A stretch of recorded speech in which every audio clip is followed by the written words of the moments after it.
ஜம்மு காஷ்மீர் வரலாற்றில் முதன்முறையாக 24 மணி நேரத்தில் 38 சென்டிமீட்டர் மழை பதிவாகியுள்ளது.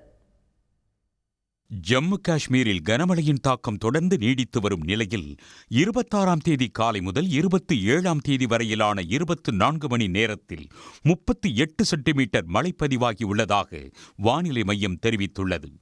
கடந்த 1910ஆம் ஆண்டு வானிலை மையம் அமைக்கப்பட்டது முதல் எடுக்கப்பட்ட தரவுகளில் இதுவே அதிகபட்ச மழைப்பதிவு என்று தெரிவிக்கப்பட்டுள்ளது.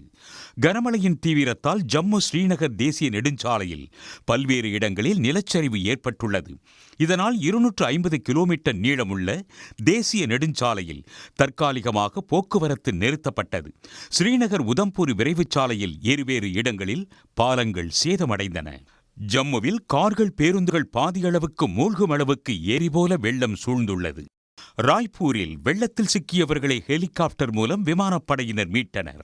ஜீலம் ஆற்றில் ஏற்பட்ட வெள்ளத்தின் காரணமாக ஸ்ரீநகரில் உள்ள குர்சு ராஜ்பாக் பகுதி வெள்ளக்காடாக மாறியது.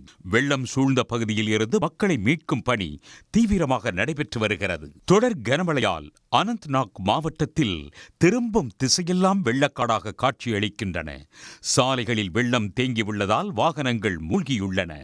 ஜம்மு காஷ்மீரில் கனமழை வெளுத்து வாங்கி வரும் அதே வேளையில் சோனாமார்கில் விடிய விடிய பெய்த கனமழையை தொடர்ந்து பனிப்பொழிவு தொடங்கியுள்ளது.